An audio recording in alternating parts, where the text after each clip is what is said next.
Hey guys, welcome back to the channel. Today's video is going to be a little nighttime video. You guys are probably used to working at night if you're doing a project and just don't have enough hours in the day to get stuff done. Today I had to work, so you can see here there's remnants of cutoffs that I've been doing. I've been using this my trusty old Bosch table saw, basically milling up 4 pieces of pine to make a countertop.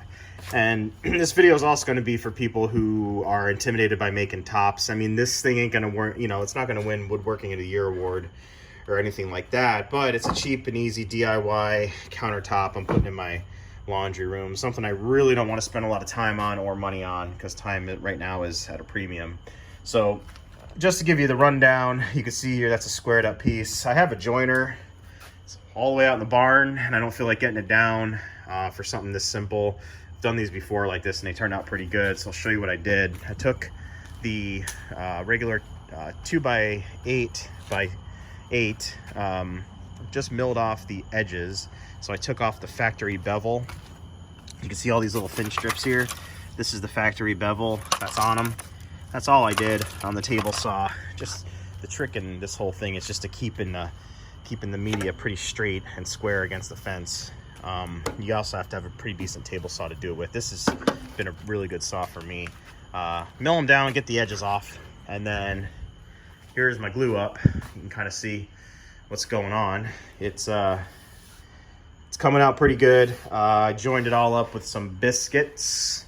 You can see my biscuit lines here, A, B, C, everything's good to go. Just clamped it. About to go grab 2 more clamps all the way out of the barn and clamp up some more in the centers and on the edges.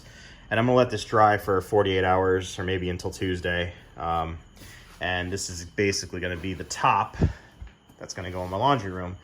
And you could see, I didn't use a joiner or a planer or anything. And we look at thicknesses, I mean, it's plenty good enough for a folding table in a laundry room or even a tabletop. I mean, everything is damn near relatively thick, the way it needs to be. Maybe a little hand planing, but just also a video to show you don't need a fancy planer, you don't need a joiner, you don't need all that stuff to do tops. You know, I'm gonna do a follow-up video to this video, so make sure you subscribe, showing you the finished product. But I just wanted to kind of throw that in there. The one thing you do need, if you are gonna do tops and you're not gonna use those 2 tools that probably cost $2 grand by the time you're done, you do need to run a biscuit joiner. This is my Makita biscuit joiner, runs off of 18 volts. I'll do a video on this thing one day. This is one thing you definitely need, because what the biscuit joiner does is, since you're not putting it through a planer or a joiner, you're not doing any thicknessing. So if you got your biscuit joiner and you're running your biscuits and you mark off your biscuits where they need to be, what the biscuit joiner is going to help you do is kind of take the wave out of the boards, and it'll give you a very straight top to work with. It's also going to keep everything real tight and tidy when they're all glued up. So that's one thing you definitely need. You can't do this without it.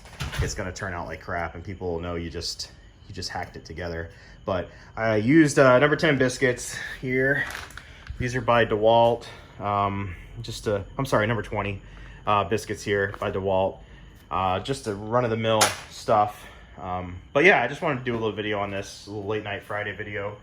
If you guys are working on something, let me know in the comments below. But I'll do a follow-up video to this once it's all done, and I'll show you if it looks good or if it looks like shit. I'll show you either way. So thanks for watching. Remember to subscribe. Get you in the next video.